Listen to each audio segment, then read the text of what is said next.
No, Nice. it looks fine. I think your All right. camera's trying to adjust, Lou. I think We're that's good. Okay. All right, we're live, fellas. Forget You it. guys Yeah. good? You here? We're live now, so All right, we're live.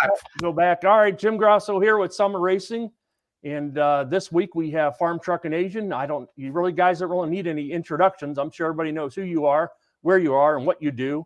So appreciate you taking the time out of your busy schedule and just tell us what's going on, what's happening, and we're just gonna sit here and chat like three fellas, like we're sort of 6 feet apart, but next to each other. Okay. So have at it. Your shop looks nicer than ours. Yeah, it's great. We're outside in a barn. That's all right. We all probably started there, right? We Yeah. started in some garage with no floor and Yeah. dirt and things of that nature. So it's That's It right. looks warm where you're at, though. That's the problem. Look at us. Look at us. We're like, how you doing, Jim? Hey, listen, here in Ohio, we just got freezing rain, so we have crispy trees and things of We that sent nature. that Don't you to guys you, have Jim. the same thing? Yeah, We got sent it your We got way. It Yeah. started in Texas. It came through here, 2 and Christmases. it went right up Route 44. Whenever we stop in at Summit, and Yep. it took the same trail. I So- got it. You know what? I really feel bad now, Asian, because you're all bundled up. It just dawned on me. You got hats on. You're bundled up. Oh. You're drinking hot cocoa, and I'm here Oh, yeah. in a summer shirt in this beautiful studio. But Oh, yeah. So what's going on, fellas? What are we going to chat about? What's new? What's the builds going? And I have to say that I've sold a lot of parts in my 30 years of selling parts, but I've sold the most unusual parts to both of you in these very peculiar builds. I've never had to order an 8-foot, 3/4-inch double D steering shaft for anybody. But if you want to elaborate on that for our viewers, that would be cool. Ed used it. He Yeah. used that. Yeah, he did. That was the Lamborghini build. Mhm. Gotcha. Yep. You know, we were going to steer it from way up high. And then we got the idea to make it a little bit safer and get on the inside and steer it from there. Gotcha. So when Yeah. you say way up high, are we talking like 6 feet, 8 feet, 10 feet, or are we talking like Like 5 foot. Our heads would have been probably Eight. 6-7 feet in the Oh, air. Yeah. So Gotcha. And the goal of that Lamborghini, I don't know, we couldn't call it Zamboni on the episode. yeah, we Right. couldn't there say was- there was- Zamboni. There was like trademark issues. Ice resurfacer. Ice resurfacer. Oh, So okay. there was like some weird integration. We're not sure, but we were going to make that thing like a wheelie machine at first. Sure. Right. There was Sure. all these concepts and ideas, and we were like, all right, what if we ballast ourselves at the very top and leverage that as we're the weight? But then we're like, wow, that's super dangerous. Yeah. Right. Right. And we were going to do it on ice. Yeah. Oh, well, so- you know what? That's, traction's never an issue on ice, right? You're good with that. Especially for a wheelie. Yeah. And then we So- were going to like build a cage around us. Right. And Sure. then we scrapped that idea, but then it came out better than we thought it was going to. That's right. And they're happy with it. And it's actually in Vegas. Still, it sits at their arena there. That's awesome. That's awesome. Yeah, the I've Vegas seen Golden that. Knights. Mhm. Yep. It was really cool. Now, I can't remember. What was the power plant in that particular unit? We did what was it? A 6.4 Hemi. It was Yeah, it was an SRT8 right, engine. that's It was a pretty much a rebuilt SRT8 engine from Modern Muscle Extreme. They helped me out with the Jeep, and so they wanted to be a part of a project. And we thought, okay, this is a good one where we can just throw a crate motor style engine in there and see what it does, because we didn't have any expectations. You know, Gotcha. Modern Muscle Extreme, they wanted to make a full-blown race car out of this deal. And we thought, if we're going to be way up high, 7-8 feet in the air, we Mhm. better, bring it on down to size a little bit.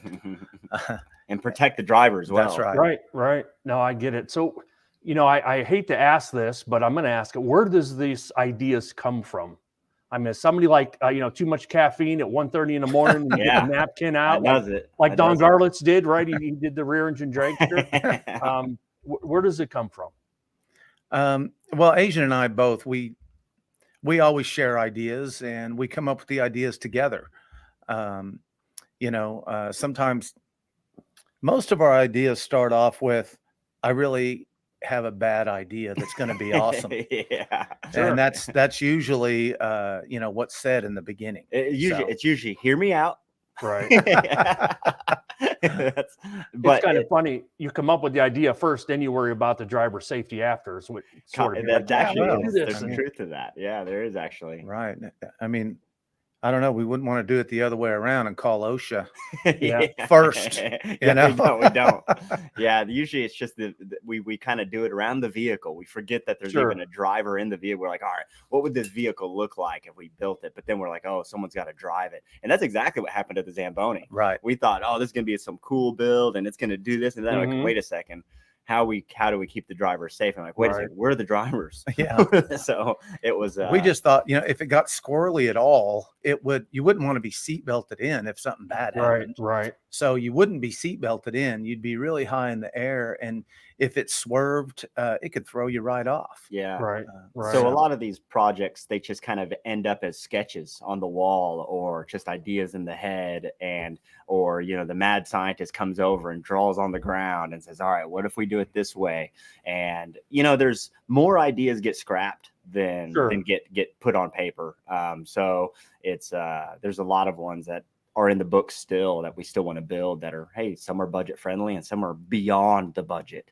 And that's kind of what happens, right? We kind of stay within our means financially to whatever we can create and whatever's relatable. Gotcha. I think that's kind of what we saw with with Gas Monkey Garage. I think we all somewhat, whether we want to admit it or not, fell in love with Aaron Kaufman's style of building, right? And we were all like, oh, cool. They're flipping these vehicles. They're taking these 50s, 60s style vehicles and they're flipping them real quick. They're putting some wheels on them, some airbags. And I think everyone thought that was really cool. Yeah. And I love that. And then we kind of saw what happened. We kind of saw the shop turn into a celebrity of its own. We saw that they needed to keep jumping the shark.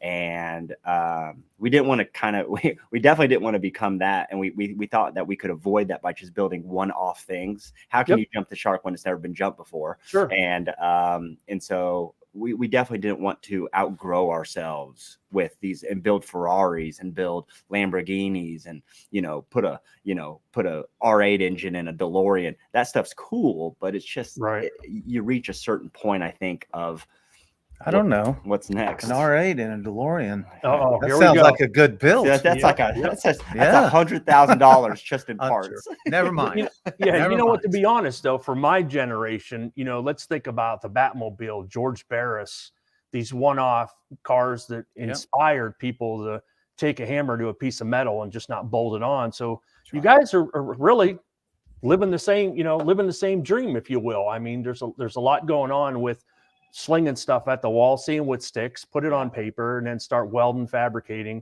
So, I think it's really cool. You know what I mean? You never know what the outcome will be, but you tried and it worked or it didn't work, and you start over and then you sort of redefine things. So I think it's really cool.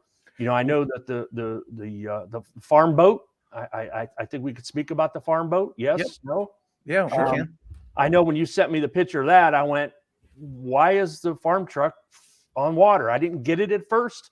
And then I realized, well, you put a boat underneath it and got a body and did things like that. Those are the icons that'll go down in the generations that are watching forever. And maybe you guys realize that, or maybe you don't, but I can tell you from a viewer standpoint, those are in 50 years. That's what another generation is going to be talking about. You remember that? You remember that? That's cool. That's cool. You're the first person that's ever said that. Yeah. But think about it when you're going to inspire somebody that's watching it and you go, you know what, when I'm able to, I'm going to start building stuff like that. And it may be the next Farmtruck or AZN or George Barris or whatever it may be. But you know what, as long as we inspire people to get involved, that's really what we want to do and have fun and be safe, right? Be safe. We got to put that in there. That's right. Got to keep doing it. But you got to really look at it that way, because I can tell you, when I look at some of your builds, I'm like, well, yeah, never thought of doing something this way or never thought of doing it that way. So, there is inspiration in anything that anybody does. People just have to recognize it, I guess, in their own way. We were a little worried that the ideas were so far out there that people really wouldn't take to them, that they really wouldn't like them. That was a worry of ours. But it didn't last too long. We just said, screw it, build it anyway. It's what we want to do. And we know that everyone's not going to love everything we build. because it is, they're all unusual. Yeah. And, it's just like any artist, it's rare that every song on your album is going to be a hit. That's right. And so you're going to like some more than others. And we just did what we thought was creative at the time. And a lot of it's new, right? And so a lot of it's first to bat, first to swing. Right. And, how do you look for inspiration when it's never been done before? So a lot of the stuff was just sculpted strictly from the mind, and it came out how it came out. Might have changed things if we could go backwards, might improve things, but for the most part, I think everything pretty much turned out the way that it should have. How about the what was the jet car proposal? I seen some sort of test where, and I don't remember what it was, but I think you knocked the valves off of a high pressure bottle. That was the cannon car. Okay, all right, there we go. Right, we got another really bad idea that was going to be awesome. Asian climb inside. Right? Asian didn't know. Yeah.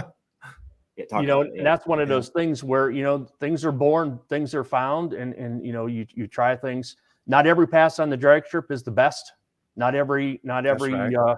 Lap is the best or your fastest, but you have fun doing it. You adjust, and then you keep trying it. So I think you guys definitely have brought a different light to the industry and to the sport, and keep at it. I know I enjoy watching. I know I enjoy seeing what you're doing and expect the unexpected, but you definitely exceed that as well. So I remember the Hearse. I think you were the no driver Hearse.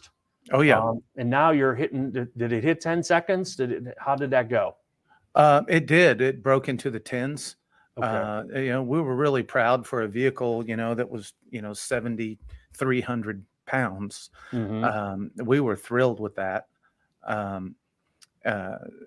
We think that we really didn't have enough time on the show to really tune it and test it and get it done the way that we wanted to. And that was with all the builds, really. Right. I mean, the things that we did were the first time out, like the world record. That was the first attempt at the world record for the world's longest burnout. And we were amazed that all of them worked. They were all unusual, but they all worked on the first time. And there were a couple of failures in there. But I don't know, man, it was a miracle to us that everything worked the first time. I know, I'm not sure. I was at Jeff's shop, Jeff Lutz's shop, and I seen the Hearse up close. The workmanship, just the design was just incredible. Some of the features that you put into that, I think the body lifts off. Does the body still lift off or come off? I think that is really cool. That's neat. That's innovative. Some of the designs from the motor standpoint were just incredible. So, until people see it up close and in front of them, they just think, it's a heaped up old Hearse. But the engineering behind it is really cool. And you definitely deserve recognition for that. It was neat. When I seen it up close, I was in awe. I really was. Thank you. The whole goal of that is I wanted to leave it as natural as possible, because whenever we got it, it had sat on 4 flats for 30 years. The floors were rusted out of it. And I didn't even want to take the spider that was living in it out of the car. I wanted to leave it there, and it was on Asian's side, and Asian don't like spiders, so that's okay. So he eradicated it. Yeah, it was either the spider or Asian. So the spider. I get it. I'm sure he was relocated safely to a nice home and an upgrade of where he was. That's right. Anyway, we just wanted it to be a sleeper. We didn't want it you to be able to see anything from a distance. And think that it was anything else but an old Hearse. We had to put that bullhorn on. Tracks will require a bullhorn on a diesel, so you don't soot the track. Right. Because the exhaust actually runs out the back bumper, and there's some vents in the back bumper. But anyway, we were pleased with the outcome of it. It turned out just like I imagined it would, except for the spider. Yeah, I get it'll it. be fine. It'll be fine. It'll be fine. So you know what you bring up, or you bring up a good point, but you know, I remember seeing that maybe a year ago, maybe 2 years ago. You guys are so busy, and how you get all this done within certain time frames, especially filming and projects and things of that nature, is just incredible. Caffeine, no sleep. I don't know what it is, but again, it's just incredible what you get done in a short amount of time, and the results are really outstanding from everything that I've seen. So it's really cool. It's really cool. Thanks, man. That's probably why you're sitting in a barn, freezing, drinking coffee, and I'm in a studio like this, right? Yeah. And things of that nature. But we got all no kidding heat. aside, it's really cool. It's really cool. So, Thank you. Adrian, I know that the Church Boys redid your 4-door More-Door Nova, right? Mhm. That's Local right. here to Summit Racing here in Ohio. That's right. And I believe, is that going to make an appearance here at the beginning of next month? Oh, that's right. Yeah. Yeah, that's right. Yeah. You guys are supporting the Power Piston Show. Is that Yep. correct? And Summit Racing, Piston we'll Power see. Show. Piston Power Show. And it's Church Boys has kind of, you know, they've taken the leap. They've jumped off, and I think Chuck has kind of done his own thing. And you know, he had a cush job. He was working many years under the same company, and he finally said, "Hey, now's the opportunity for me and my family." Sure. I've worked for somebody else for so long. I've given them the respect and the priority, and I think Chuck is shifting gears a little bit and saying, "I think I can do it on my own." And he's doing it. And I think that he's gotten himself, you know, a bigger trailer. He's investing more heavily into the events that he was attending before, but now just more involved. And he's asked us if we'd like to be more involved in what he's doing. And of course, you know, for what he's done for us and the heart that he shows to us and to every one of his customers, and the guy's first class. He's top shelf. So we're going to be there. You know, that guy is amazing. Asia and I both are fascinated with him because he loved Chevy 2s, you know, as he was growing up, and he looked for parts and there were none. So he made them himself, you know, and then other people saw the parts and said, "Hey, can you make me one of those?" And the next thing you know, he started his own business. And there you have it, man. It's an awesome American story. It really is. You know, and you know, to any one that's viewing out there, there's many other things in the car world that need to be invented, and that if you can't find something, make it, and you might have your own Chuck Church story. That's true. Right, Yeah, right. that's all he did. He just kind of took what designs already existed, which was great. Even when I was trying to hot rod my Chevy, I think there was maybe a TCI kit, you know, maybe there was. But then Chuck came out and has it. Now everybody has their own version of that kit, you know, that Mustang 2 style subframe. But Chuck, for me, now we see past the product and we look into the people behind the products, right? That's been more important to us now than anything. Heck, we've been with, you know, Nitrous Express, you know, for so long, and it's because of the people, right? That's like, right. I don't care. I could get a solenoid that stucks and I lose my race. I don't care. I'm sticking with it, right? Because of the people, because I know it's not their fault, right? I know that they do everything they can to make everything as good as possible, and they take it personal too when something doesn't go right. I think too many people jump ship and try to naysay certain things, you know, along the path to discredit. It's our fault if something goes wrong, right? It's our fault. We started. So, you know, we look at Chuck, and Chuck has gone through this journey, and he's really put the pieces in place to make mistakes. And I think that he's really on the path to turn Church Boys into something big. Very nice. I know the car. I don't know if I don't remember where it was debuted, but we did have it on turntable here in Ohio. You did. That's right. Yeah, I love that. Yeah, you two came out and spent some time with us as well. And the car was just immaculate, just impeccable. God, it's all awesome. So how many miles have you put on it since then? Or have you had any time to put any miles on it? I guess is the big question. That car's probably too special to me to go into deep conversation about it, but it's probably less than 10 miles. Yep. Yeah. You know, Sure. I leave it up there. I would love nothing more than to cruise Route 66 with that car. But there's a piece of me that feels like I don't really deserve it. Chuck did so much for us there, with Farmtruck finding the car, and Lou and Ed, and they all kind of keeping the secret to rebuild the thing. Right. The car means so much to me that I don't feel like I deserve it. And so it's up in Ohio. It stays with Chuck. Right. And It's up at Church Boy still. yeah, I really think that I'm going to benefit from the selfishness of owning it. But I really think they're going to gain a little bit more leverage. They're a growing company, and if they can use that as a marketing tool or a mascot for their builds in the future, or if it attracts attention, I can put it in my garage and it will sit there, and we could do YouTube videos about it and stuff like that. But I just think that it's more advantageous for church boys to keep it for a little bit longer and to enjoy it for themselves as well. Or maybe it's in Ohio because you can't go jump in the barn and fire it up. And maybe that's Farmtruck's way of keeping it away from you. You never know. We have been very busy in the past couple of years building all these things for the Farmtruck and AZN show.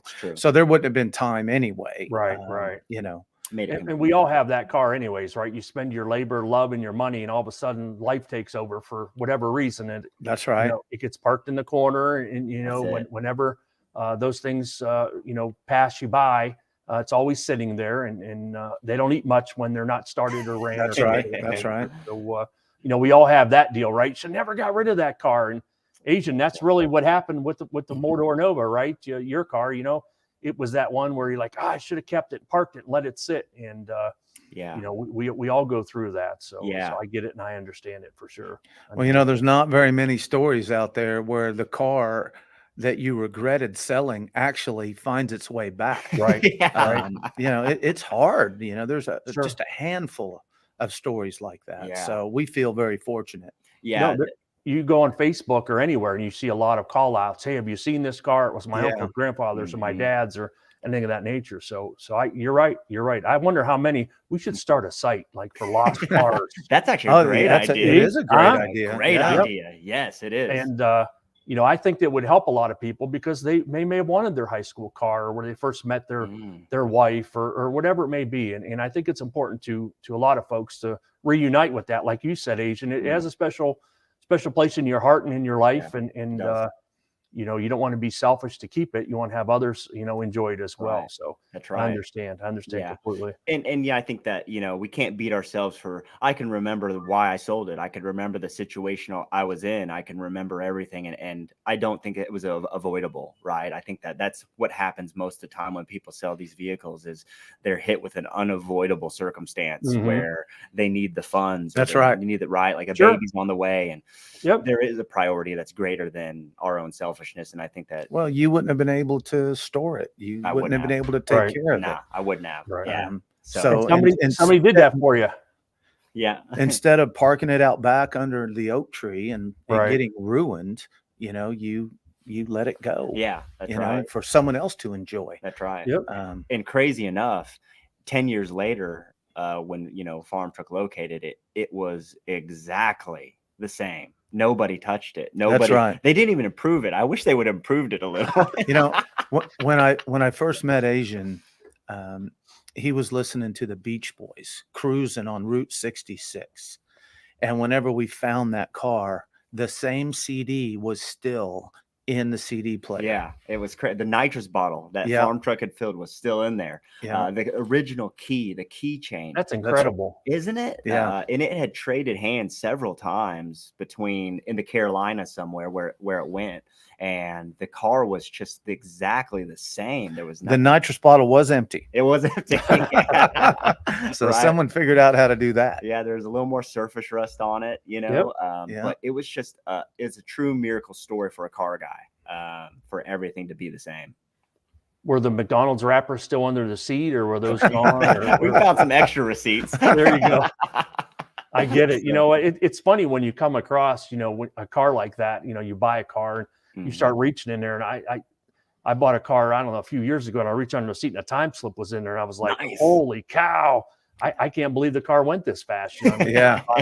I'm not going to do it much justice because I don't have that kind of money. But either way, it's pretty neat going through a car when you get an old car or something, you go through it and be like, holy cow, this Yeah. a receipt from California. I mean, it's here in Ohio or wherever you're at, but it really brings a story. It really does. I think We enjoy that. That's one of our favorite things to do when we get a vehicle is to go through it, take the carpet out, and then find the previous owners. Oh yeah, like the Walker wagon. Yeah, it was really cool. Like we had purchased that 63 Nova wagon from Barrett-Jackson, which was previously owned by Paul Walker. And, it had some of his verification in there. It had his name on some of the documents, had his address on some of the stuff. And it was just cool to go back through whatever history's left behind. And I don't know, we're all just trying to be archaeologists and figure out the vehicles, whereabouts. Yeah. Well, for sure. You know what? That is a perfect analogy. We are really, because I do the same thing. The first thing I do is pull the seats out and see what's in the back. Quarters. Yeah, that's right. You know what I mean? You wrappers. You find coins and check the date. Yeah, exactly. Yeah, exactly. So on that note, what's the craziest thing you found? Keep it clean in a car. I mean, original Elvis CD. Who knows? I shouldn't say Elvis CD because there wasn't CDs back then. But what's the neatest thing you found? Wow. A dead snake. I found a bunch of dead animals. I could tell you.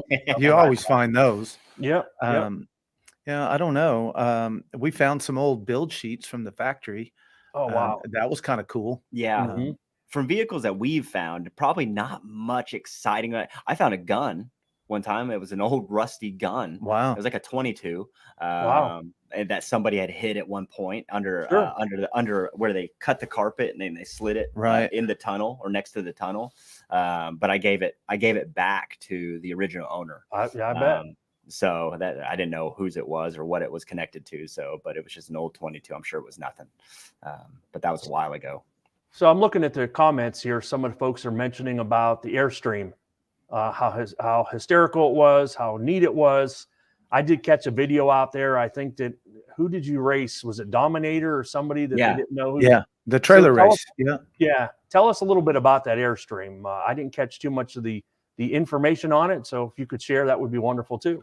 Okay. That idea started when I was a kid. And I always wanted to build it. And, finding all the right components, and, getting some help, from the show, allowed that to come to life. I'd seen a camper come off the hitch and pass us, and it slid off over on the side of the road. And at first I thought, is someone driving that? And then from then on, I always wanted to build it, and we were able to do it. We found that 40s era camper, and the 1977 Chevy short van, which made the perfect platform to make that thing come to life. We were going to call it the blind spot for obvious reasons. Right. But it couldn't have turned out better. That's my favorite build. I love that thing. It's such a shocker. We love driving that thing around and, passing people on Route 66, and you either get a big smile or you get a shock look on their face. But the ones that get me are we pass them and they don't even notice. That's the ones that get me. Those are straight. Yeah, they've got their blind spots on. Right. That's right. In their world. But I accredit that to it. He did such a good job with it. Why would they look at it? Why would you look at it? It looks like a camper, right? And so, and if they weren't paying attention, then they won't. They'll see what they think their brain is supposed to see. But yeah, those and it's weird because Farmtruck and I aren't big practical jokers in the sense that we don't try to prank people. There's not a water balloon above everybody's door. There's not a mouse trap in the toolbox. We're not big prankers, but we kind of like trolling. Right. Like the Farmtruck was our first troll. It was rolling through town. That's right. And trying to pick races with people that wanted to pick races with us first. Right. And so we kind of like the trolling. We let the vehicle kind of do all the all the setting up, all the talking for itself, and then we help the vehicle, you know, whether it's taking bets or you know, just a head fake on the street. It's the vehicle's kind of the joke in itself. We're just facilitating its ability. Well, you're just reactionary people. You like to see people's reactions, Yeah, right? But That's right. That's it. The funny part is when you mention when people don't look at something like that, you always wonder, what have they seen in their life if they're not worried about a trailer going down the highway with nothing holding it. So you know, it's really cool. But you're right. You know, you put things out there, and again, you're reactionary people. You see what the reaction that spurs from folks. But you're right. The ones that don't do that, you're kind of makes you a little even more curious. Like, what would it take? So light it on fire, or should we, you know, land an airplane on That's top? right. Yeah. Or maybe they've just seen too much. Maybe they're just so over it. You know, they're just like, I've seen it before. Yep. Yeah, that's really cool. But you know, those are the things, the Airstream, you know, some of the other things that you've built. You know, again, around here, you know, Ohio, there's a lot of customizing. Back in the day, there was customizing, and you know, they would take the rides from, you know, the local amusement park and put wheels and motors on them, and the bumper cars and things of that nature. So, you know, it's just neat to see that kind of stuff out of the box, and I think it's neat. I feel inspired, honestly. I really do.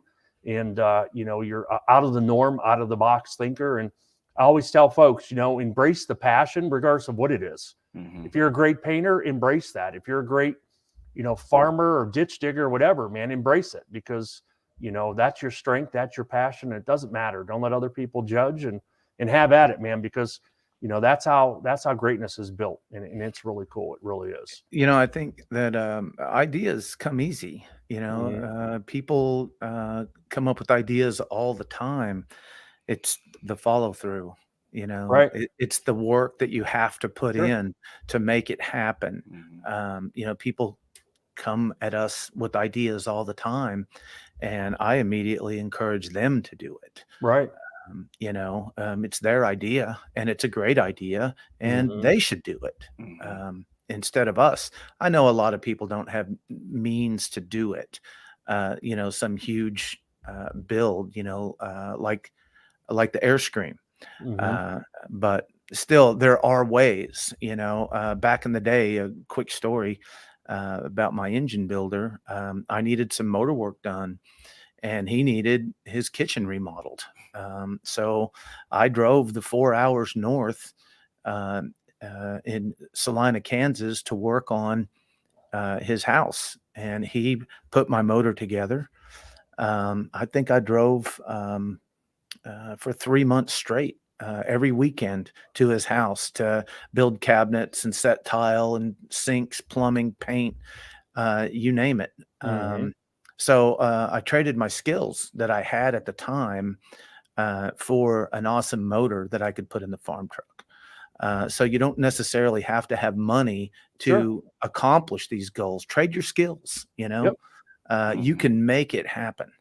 So that's a good we just want to encourage people to do it. Yeah. And you know, the passions are the things that are stupid. They're the silly things in your brain that don't make you no money, that you know your friends are going to make fun of you for. Those are truly the things you got to chase, because everything else has already been done. It's easy to follow that path. Or, hey, you know, I mean, I think that you just got to really pursue those passions. And then it's like, how do you do that? It's like, well, it's one step in front of the other every day, right? That's It's one bolt at a time, every time. And every project's the same. That's one thing that we look at now. It's like, oh, well, how do you do it? Well, okay, well, let's draw it out. That's first. Look at it. What do we need to buy? Okay, well, let's buy that part first to see if it even fits. And then, you know, once you commit to it, everyone else will commit to it. Right. Everyone will say it's stupid until you start doing it. And then they're like, I want to do it. Right. Like, and so it's just like, hey, do you guys want to play a board game? Well, no one wants to play a board game until someone gets the game out. Right. And so get the game out, get it out, start setting it up, and say, hey, I don't know about you guys, but I'm playing Jenga today. Right. And you got to start. Someone's got to start. And that's usually the snowball effect. You know, and also I want to encourage people, do what you can do. You know, you don't have to have this awesome motor in your car. Just get a stock motor running. You can always upgrade it later. You know, all the guys that are started off hot rodding, they got what they had. They worked with what they had. Yes. Whenever they were young and as a teenager, they got it running, and then they saved their money and they bought a set of headers from Summit, and Yep. the next thing you know, they're going fast. And then Right. other people from the outside looking in think, oh, wow, this guy's got a whole bunch of money. Well, he didn't. He just had passion, and Yep. he saved his money and made it happen. And it slowly turned into what you see today. Mm-hmm. So, and I think the first step to doing something for yourself that's different is to stop ridiculing others that are doing that. Mhm. Right? When people see the guy with the big banana boat driving down the highway, they're like, oh, he's rich, or that might be all he has. He Mhm. might be That's right. sleeping Yeah. in that thing, right? Like, we don't know, Oh, for but sure. that's his passion, right? Like, Yep. so what you have to start doing first is stop criticizing those who are already doing it, and then once you do that, that's actually the very first step. Once you can stop and start praising them, start saying, you know what, Mhm. that guy's doing it. That That's guy's right. doing something different. Once you start doing that, you'll give yourself some confidence to do it for you. But Good that's actually the very first step, is stop being so critical of others. We always say inspire the passion, regardless. Yeah. Mhm. You know what I mean, our first treehouse that we built when we were 6 I love that. wasn't the most level. That's right. You know what I mean, we thought a piece of string would hold the the Yeah. tree step on, not the first one. Yeah. Yeah. And we ran out of nails on the way up, but you figured out a way. Walls are hard. Yeah. Yep, right. And you did what you needed to do, but you got it. It was yours. You built it. You had a sense of accomplishment. And it's the same with cars. You know what I mean? You Yeah. start, and you do what you can, and you add on as you can. And everybody's project, regardless of what it is, car, truck, Jeep, it doesn't, hot wheel, big wheel, it doesn't matter. It's their passion. It's what they're proud of. And like you said, you know what? You need to inspire them. And that's the most important That's thing. right. That's right. Encourage it. Encourage it. Absolutely. It's the right thing to do. It's the right thing to do. Mm-hmm. So what's next, so. guys? What's the next project that you could talk about? I know that there's certain things you can and can't. What's the neatest, latest thing that you can share? Maybe a little something that even you can't share that's coming up from you two? We have a couple of ideas for some builds that we want to do, but we're excited to take a little bit of time off, and we're excited about the show. That you're going to sponsor. What's the name of the Piston Power Show? Oh, Piston Power Show. That's coming. We're excited, and we have a couple of events coming up. Mm-hmm. We want to encourage people to come out. We're going to bring a few of the builds that we built on the show. So come out to that show in Ohio and check out some of the builds that we did.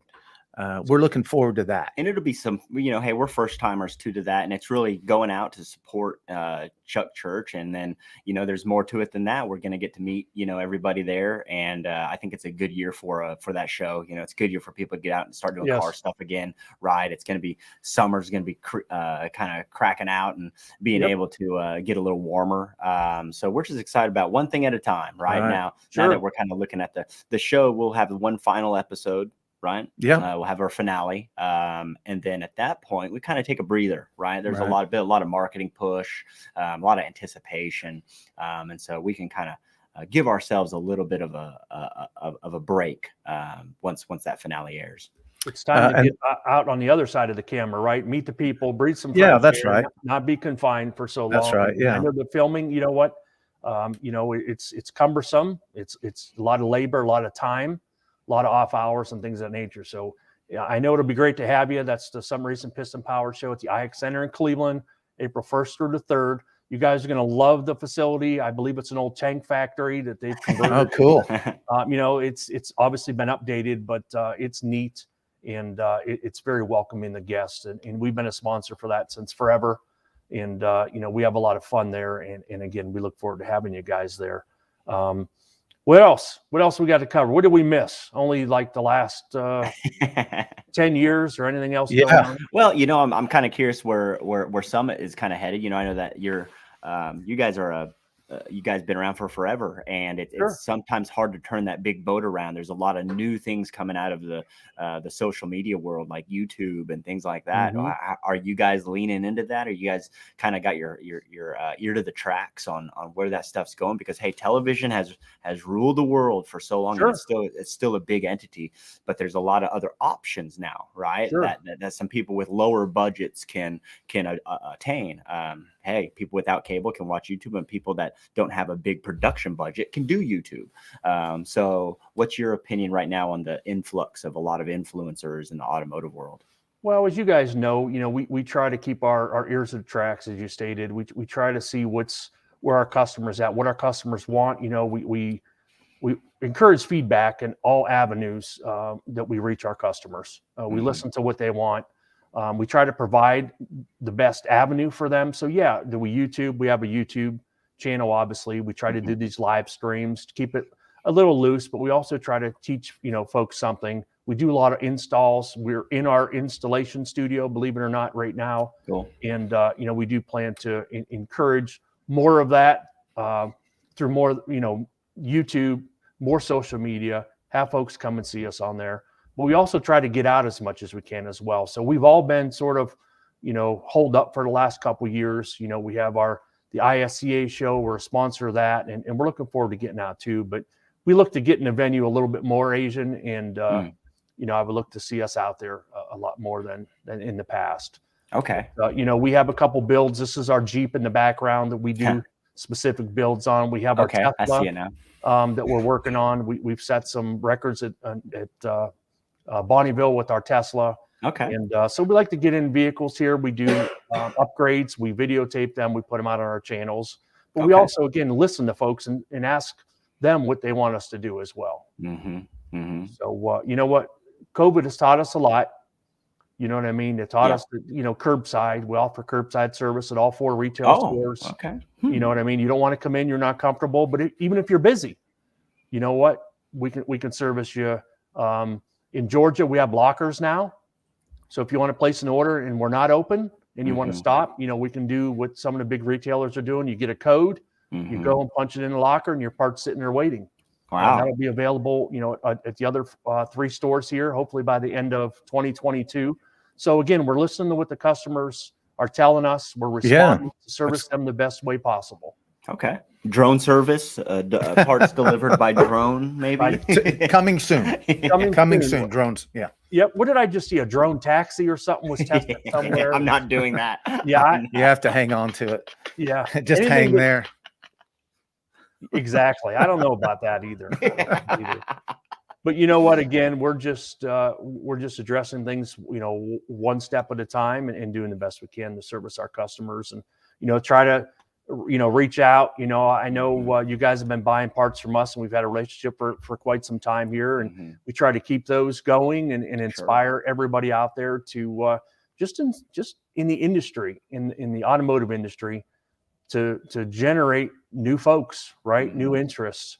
We got to keep this going because we're all that we have, right? You two are influencers as well. And, I can't say it enough, inspire the passion because it's been around forever and we need to make sure that it continues. That's the most important thing. Hey, I think there's a car person turning 16 every day, right? That's right. Sure. And they don't know anything. They don't, or maybe they know a little, but they're just not going to know everything. Right. And so I think that we kind of fit the mold where we're constantly people, I think people outgrow who we are because we kind of stay in our lane, right? They want to see us build a pro mod. They want to see us do backflips in monster trucks, but that's just not us. We're still in kind of the teaching and learning mode. And I think we'll always kind of stay in that lane. So kind of going back what you said, it's we're trying to keep that passion. We're trying to keep people keep it relevent so that people can see us and say, oh, maybe I could do that. At least have a mile marker to reach. You know what? I don't think that I don't know what particular words to use, but our historical video, if that's such a thing, or documents. I watched the 1967 NHRA Spring Nationals, and you look there, they were, Top Fuel. There was 2 guys, they had whatever they could on the car. I looked at there, they had like a dually with a trailer, and look what we've come to. You know what I mean? Yeah. So we need to take it to the next step. Yeah. And we need to inspire those folks, because everybody doesn't have money, but you have ingenuity. In That's Farm right. Truck, that's what you were saying. You keep working at it, That's right. and you just keep chipping away as you can. That's all that you can do. For sure. For sure. You know, a quick story about Summit. Whenever I bought the farm truck a long time ago, I was in construction and I had a guy working for me, and we rode around in it, and it was, 14 seconds, which was incredibly fast for a truck that looked as crappy as it did. And he handed me a magazine, and it was a Summit magazine. And I thought, well, what am I going to need this for? And then I didn't realize the maintenance of a race car. Anyway, he was a guy that he was just a dreamer. He never built anything, never had anything, but he had that magazine, and he would flip through it, and it would inspire him to do things. So I started having problems with the farm truck, and then I thought, hey, where's that magazine? And I started flipping through it, and it would inspire me, what to build, how to build. And, later on, I'd met Asian. We started, racing together. And when we would lose a race, that magazine was therapy. Because we lost, and we would go back to the shop, and we'd start flipping through, and hey, if we had that, then we'd outrun that guy, Right. It always made us feel better. So I worry, about, all these magazines going virtual. Is that the right word? Right. Sure. Yeah, you're right. Yep. Sure. And hopefully that never happens. I'm sure it costs a lot of money to print that magazine, but I always just love just flipping through the magazine and the inspiration that you get from that. I guess I need to learn how computer works. I think that's true. I mean, he's talking about, us car guys having these rituals, right? Like win or lose, we have a ritual. Yes. Right. Like, yeah, that's right. And so when you win your race, my car never needs to be any faster than it is now. That's ever. right, It's the fastest thing on the planet. When you lose, I don't know why it's so slow. Right. Like, hey, listen, Farm Truck, when we were kids, we had the JC Penney or whatever catalog. We circled the toys. No, that's right. I mean? Yeah. So it's really no different. If you don't have an old Summit catalog that the dog ears aren't folded over, because you put a one, like, this is my next buy. Yeah. You know what I mean? I know I used to kind of take a long lunch at school. I'm not gonna say I skipped school, and I'm local to Summit. I used to drive up here and buy parts when I was in high school. But you know what? It started with that catalog. Yeah. And I circled it, and I saved, and I circled. And again, a little bit at a time. Did I always have the fastest car? Absolutely not. But boy, I tell you what, I had a lot of fun. Yeah, had a lot of fun. It was always I would look through those catalogs, and I couldn't believe that stuff could be purchased. I couldn't believe it, right? And so it was always like an inspiration to me to say, anyone can buy this stuff. And in my mind, I'm just like, no, how do people get this stuff? And then from that point, I kind of, it fed my entrepreneurial desires. Like, okay, well, you have to have money. Okay, well, money. All right, well, I'll trade money for this. So it became about accumulating money to be able to make my car faster, right? Sure. And so I kind of grew up in the industry as an entrepreneur, but also as a car guy. But those magazines early in the day taught me what it takes to be an American, right? Like, that's the one blessing that we have here, is that you can have anything. At least right now, you can have anything that you see if you work hard enough for it. Yeah. You know what? Gold in the streets, they say, right? Gold in the streets. Right. You just got to commit, and you have to work hard at it. So in closing, guys, the next appearance, will that be at the IX Center? Well, we have some local shows to do. Okay. If you want to mention those for the viewers, it's up to you. It's the Oklahoma City Auto Show. Okay. We got the auto show coming up here, and that's just a local show, right? Sure. They do like concept cars. They do GM, Ford. They all come in there. So it's actually the first time that we've actually got to participate. I was looking for my schedule. Oh yeah, That's okay. So that's Yeah. coming up, and then we've just hey, we'd love to do cruising. There's a local cruise, cruise in Oklahoma is a cool That's right. deal. Yeah. There's just some stuff we want to do on our own time that that we can contribute or we can just be a part of. But the big show that's coming up is the Piston Power Show. Yeah. Right. And we're excited about that. Okay. So, Well, yeah, I know you guys have my contact information, and we'll see you up there. And we Okay. appreciate you taking the time today. It's Yep. always a pleasure to chat with you too.